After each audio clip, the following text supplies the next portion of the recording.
अस्सलाम वालेकुम। इस वीडियो में हम लोगों को बात करनी है कि एक डिफरेंशियल इक्वेशन दी हुई है जो हमारे पास रिप्रेजेंट कर रहा है एक कंट्रोल सिस्टम, और इसका टाइम रिस्पांस निकालना है। तो पहले तो हम लोग इसको बेसिक फॉर्म में ले आते हैं, मल्टीप्लाई कराकर हम लोग इस फॉर्म में इसको ले आएंगे। तो जब आप लोग मल्टीप्लाई कराएंगे तो हमारे पास कंट्रोल सिस्टम की जो डिफरेंशियल इक्वेशन दी हुई है वो इस फॉर्म में हमारे पास आ जाएगी। अब हम लोग को पता है कि भाई कंप्लीट रिस्पांस किसके बराबर होता है कि स्टेडी स्टेट रिस्पांस उसके और ट्रांजिएंट रिस्पांस। ये सी ऑफ टी मैंने इसलिए लिख लिया क्योंकि इधर आउटपुट उन लोगों ने दिया हुआ था सी ऑफ टी की फॉर्म में, तो मैंने सी ऑफ टी लिख लिया। इससे कोई फर्क नहीं पड़ता इतना। तो कंप्लीट रिस्पांस किसके बराबर होता है? स्टेडी स्टेट रिस्पांस और transient response. Steady state response अलग निकालेंगे, ट्रांजिएंट रिस्पांस अलग निकालेंगे। तो पहले बात करेंगे स्टेडी स्टेट रिस्पांस की। तो स्टेडी स्टेट रिस्पांस निकालने के लिए हम लोगों को सबसे पहले क्यू पता होना चाहिए। क्यू क्या होता है कि आउटपुट जो आ रहा है सिस्टम का उसमें अगर टी है तो टी की क्या पावर है, ये होता है हमारे पास क्यू। के हमारे पास होता है इनपुट में यू ऑफ टी जो होता है, यू ऑफ टी हमारे पास इनपुट होता है। तो यू ऑफ टी में अगर हमारे पास कोई कोफिशिएंट में टी मौजूद है तो उस टी की क्या पावर है, ये के होता है। और ओमेगा या फिर डब्ल्यू आप लोग कह सकते हैं। डब्ल्यू हमारे पास क्या होता है? Lowest order derivative. अब इसमें हमारे पास लोएस्ट ऑर्डर डेरिवेटिव क्या है? डी की पावर 1 नहीं है, ये भी है डेरिवेटिव, डी की पावर 0 है। अगर यहाँ पर 2 नहीं होता तो फिर हमारे पास लोएस्ट ऑर्डर 1 होता। इसीलिए हमारे पास के की जगह 1 क्यों आएगा? क्योंकि यहाँ पर देखें ये इनपुट है, इनपुट में हमारे पास कोफिशिएंट हमारे पास 1 टी है, तो टी की पावर क्या है? 1। कोफिशिएंट नहीं देखते, टी की पावर देखते हैं। तो टी की पावर क्या है? 1। तो मैंने इधर 1 पुट कर दिया। और 0 हमारे पास कैसे आया? डिफरेंशियल इक्वेशन की लीस्ट डिफरेंशियल कौन सा है? डिफरेंशियल की पावर लीस्ट कौन सी है? 0। तो मैंने 0 लिख दिया। तो 1 माइनस 0 1। अब जो हमारे पास स्टेडी स्टेट रिस्पांस की जनरल इक्वेशन होती है वो क्या होती है? B naught plus B one T plus B two T square 2 factorial. और ये कहाँ तक चलता जाता है? जहाँ तक हमारे पास क्यू। अब क्यू यहाँ पर 1 आया है तो ये 1 तक जाएगा। तो मैंने Q is equals to 1, steady state response कहाँ तक आएगा? B naught plus B one T, तो यहीं तक आएगा। स्टेडी स्टेट रिस्पॉन्स की हमारे पास इक्वेशन तो आ गई। अब हमें क्या करना है? बी नॉट और बी वन की वैल्यू फाइंड करनी है। अब बी नॉट जो है डी 0 को रिप्रेजेंट कर रहा होता है, बी वन जो है डी की पावर 1 को रिप्रेजेंट कर रहा होता है। अब क्योंकि हमारे पास क्यू हमारे पास सिर्फ 1 तक था तो डी स्क्वायर और डी थ्री तो हमारे पास 0 ही पुट करे जाएंगे। अब डी जो है, डी हमारे पास बी वन को रिप्रेजेंट करता है, तो हम लोग डी की जगह क्या लिख देते हैं? B one. डी की जगह हम लोगों को क्या पुट करना होता है? B one. तो हम लोगों ने डी की जगह बी वन पुट कर दिया, और डी नॉट की जगह मतलब 2 के साथ हमारे पास डी नॉट है, डी की पावर 0, तो 2 के साथ हम लोगों को डी नॉट पुट करना पड़ेगा। डी नॉट की जगह हम लोग कंप्लीट स्टेडी स्टेट रिस्पॉन्स की इक्वेशन जो है वो पुट करेंगे, B naught plus B one T.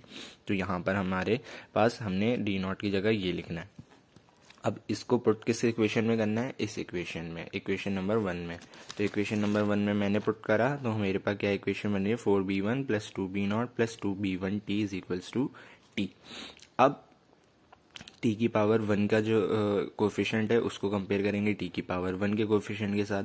T की पावर 0 यहाँ पर है और यहाँ पर है, तो इस पूरे इक्वेशन को मतलब इस पार्ट को 4b1 प्लस 2b0 को इधर से कंपेयर करेंगे। इधर हमारे पास टी की पावर 0 की क्या हमारे पास कोफिशिएंट है? 0, क्योंकि टी की पावर 0 तो इधर है ही नहीं, तो 0 के साथ कंपेयर करेंगे। पहले टी की पावर 1 के साथ कंपेयर कर लेते हैं। तो 2b1t is equals to T, तो मैंने इधर लिख दिया। टी से टी कैंसिल हो गया, b1 की क्या वैल्यू आ गई? हाफ। अब कंपेयरिंग टी की पावर 0, टी की पावर 0 था ही नहीं तो 0 से कंपेयर करेंगे। b1 मेरे पास आ चुका है तो मैंने हाफ लिख दिया। इसको कैंसिल आउट करा तो मेरे पास क्या आ गया? 2 प्लस 2b0। अब यहाँ से मैं b0 की वैल्यू निकालूंगा, मेरे पास -1 आ जाएगी। अब स्टेडी स्टेट रिस्पांस मेरे पास आ गया। मेरे पास स्टेडी स्टेट रिस्पांस में क्या इक्वेशन थी? B naught plus B one T. तो बी नॉट की जगह -1 और बी वन टी की जगह हमारे पास हमने क्या पुट कर दिया? Half T. तो इक्वेशन 2 का नाम दे दिया स्टेडी स्टेट रिस्पांस। अब ट्रांजिएंट रिस्पांस रहता है। अब ट्रांजिएंट रिस्पांस हमारे पास कैसे निकालते हैं? जो भी डिफरेंशियल इक्वेशन होती है उसकी कैरेक्टरिस्टिक इक्वेशन हम लोगों को फाइंड आउट करनी पड़ती है। तो डिफरेंशियल इक्वेशन हमारे पास ये थी। इसकी कैरेक्टरिस्टिक इक्वेशन कैसे फाइंड आउट करते हैं? डी जहां होता है वहां एम लगा देते हैं और इज इक्वल्स टू 0। तो मैंने भी वही किया।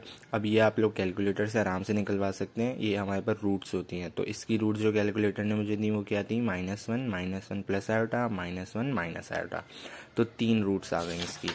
अब 3 रूट्स आ गई तो हमारे पास ए बी हमारे पास 3 बनेंगे। ट्रांजिएंट रिस्पांस की जो बेसिक इक्वेशन होती है वो ये होती है, और ई के साथ हमारे पास एम जो हमारे पास रूट्स होती हैं। तो पहले रूट क्या थी -1, दूसरी -1 माइनस जे, तीसरी -1 प्लस जे, तो ये हमारे पास रूट्स आ गई। तो ट्रांजिएंट रिस्पांस भी आ गया, स्टेडी रिस्पांस भी आ गया। अब कंप्लीट रिस्पांस क्या होता है, स्टेडी स्टेट रिस्पांस और ट्रांजिएंट रिस्पांस को प्लस कर देते हैं। तो मैंने ये प्लस करके लिख दिया और इसको मैंने कौन सी इक्वेशन का नाम दिया, इक्वेशन ए का। अब मुझे इनिशियल कंडीशन किस में पुट करनी है, कंप्लीट रिस्पांस में। इनिशियल कंडीशन में हमारे पास टाइम 0 होता है और इनपुट भी 0। तो सी ऑफ टी हमारे पास 0, इनपुट नहीं सॉरी आउटपुट हमारे पास 0 इनिशियल कंडीशन में। तो सी ऑफ टी मैंने 0 पुट कर दिया और टी भी 0 पुट कर दिया इक्वेशन ए में। तो इक्वेशन ए से जो इक्वेशन आई एक और, वो a1 plus a2 plus a3 is equals to 1, तो इक्वेशन 3 का नाम दे दिया। अब मैं इसी इक्वेशन को डिफ्रेंशिएट करूंगा। जितने अननोन्स होते हैं उतनी बार डिफ्रेंशिएशन होगी। 3 अननोन है तो 3 बार डिफ्रेंशिएशन हमारे पास हम लोगों को करनी पड़ेगी। तो हमारे पास हम लोगों ने इधर डिफ्रेंशिएट किया, और डिफ्रेंशिएट करने के बाद इसमें भी इनिशियल इक्वेशन पुट करेंगे। डिफ्रेंशिएट करने के बाद किसको डिफ्रेंशिएट करना है, इस इक्वेशन को। इस इक्वेशन को मैंने डिफ्रेंशिएट किया तो ये इक्वेशन आई। अब इसमें इनिशियल कंडीशन में क्या पुट करूंगा, सी ऑफ टी 0 और टी इज इक्वल्स टू 0। तो मैंने ये पुट कर दिया, तो मेरे पास क्या इक्वेशन बनी, ये इक्वेशन बनी। अब जो इक्वेशन बनेगी मैंने उसको इक्वेशन 4 का नाम दे दिया। अब हमारे पास 3 अननोन थे, हमारे पास 2 इक्वेशन आ गई, तो एक और इक्वेशन चाहिए होगी। जितने अननोन उतनी इक्वेशन। तो हम लोग कंप्लीट रिस्पांस को एक और बार जो है डिफरेंशिएट कर देंगे। तो मैंने इक्वेशन बी को यहाँ पर एक बार डिफरेंशिएट हो गया था, तो इसी को मैंने दोबारा डिफरेंशिएट कर दिया। तो हमारे पास क्या इक्वेशन आएगी, जब मैं इस इक्वेशन को दोबारा डिफरेंशिएट करूंगा तो हमारे पास ये इक्वेशन आएगी। तो यहाँ पर मैंने इसको इक्वेशन सी का नाम दे दिया। अब इस इक्वेशन में भी मुझे इनिशियल कंडीशन पुट करनी है, सी ऑफ टी 0 और T is equal to 0 equation C में। तो इसमें मैंने इक्वेशन पुट करी तो मेरे पास एक और इक्वेशन आई, उसका नाम मैंने क्या दे दिया, इक्वेशन 5। तो 3 अननोन थे, a1 a2 और a3। तीनों इक्वेशन मैंने बना ली, एक इक्वेशन, 2 इक्वेशन और 3 इक्वेशन। अब इन तीनों इक्वेशन को सॉल्व करने के बाद मेरे पास जो ए की वैल्यूज आ रही हैं वो क्या आएंगी, a1 1 आएगा, a2 माइनस 0.25j और a3 0.25j। अब ये कैसे आया, ये मैंने कैलकुलेट मैनुअली तो नहीं करा, मुझे इसके आंसर्स पता थे तो मैंने डायरेक्टली लिख लिए। मैनुअली मैं अगर वीडियो में करूँगा तो बहुत ज़्यादा लंबी हो जाएगी वीडियो, इसलिए मैंने करी नहीं। मैं बता देता हूँ करना क्या है कि यहाँ पर आप a1 की वैल्यूज़ निकालें, a2 a3 इधर चला जाएगा, तो a1 की वैल्यू यहाँ से आ जाएगी। अब जो a1 की वैल्यू यहाँ से आएगी उसको आप कौन सी इक्वेशन में पुट करेंगे, आप उसको इस इक्वेशन में पुट करेंगे a1 की जगह। तो अब इधर इस इक्वेशन में कौन कौन सी वैल्यूज़ अननोन होंगी, a2 और a3। अब यहाँ से आप लोग क्या करेंगे, a2 की वैल्यू निकालेंगे, और a2 की वैल्यू और a1 की वैल्यू, यहाँ से a2 की वैल्यू निकालेंगे, यहाँ से a1 की वैल्यू निकालेंगे। तो जो a1 की वैल्यू और a2 की वैल्यू आप लोग निकालेंगे उसको इक्वेशन 5 में पुट कर देंगे, तो वहाँ से हमारे पास a3 की वैल्यू आ जाएगी। फिर a3 की वैल्यू आ जाएगी हमारे पास, जो a3 की वैल्यू आएगी उसमें हमारे पास a1 भी नहीं होगा, a2 भी नहीं होगा। जो a3 की वैल्यू आएगी वही हमारे पास उसका कोई कांस्टेंट वैल्यू आएगी, जो हमारे पास क्या होगी, 0.25j। फिर इस वैल्यू को यूज़ करते हुए आप इसी इक्वेशन में पुट कर दें या इस इक्वेशन में पुट कर दें, a1 भी दे देगा और a2 भी दे देगा। अब a1 a2 और a3 आ गया। अब कंप्लीट रिस्पांस की इक्वेशन में a1 a2 और a3 मैं पुट कर देता हूँ। जो कंप्लीट रिस्पांस की इक्वेशन थी a1 a2 और a3 मैंने पुट कर दी, तो मेरे पास क्या बन गया, -1 हाफ टी प्लस e की पावर माइनस टी, फिर यहाँ पर a1 a2 और a3।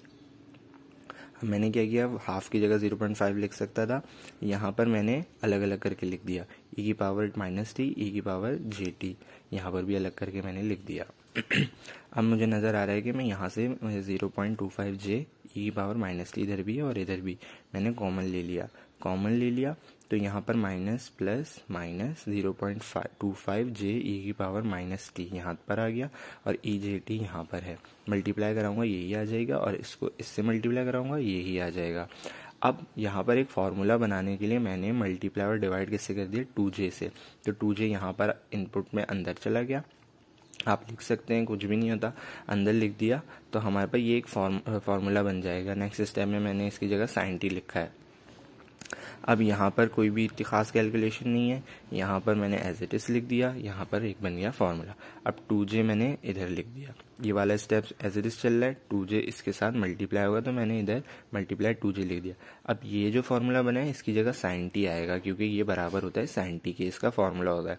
आप इंटरनेट से देख लें, या आपको अगर पता है तो वेल एंड गुड, वरना इंटरनेट से देख लें, ये हमारे पास sin t के बराबर होता है। अब नेक्स्ट स्टेप में मैंने 2 को इससे मल्टीप्लाई करा दिया, तो 0.25 मल्टीप्लाई होगा 2 से 0.5 आ जाएगा, जे से मल्टीप्लाई होगा जे स्क्वायर हो जाएगा, जे स्क्वायर की वैल्यू होती है -1, तो -1 मल्टीप्लाई बाय माइनस प्लस, तो 0.5 e की पावर -t और 2j तो मल्टीप्लाई हो गया, sin t as it is.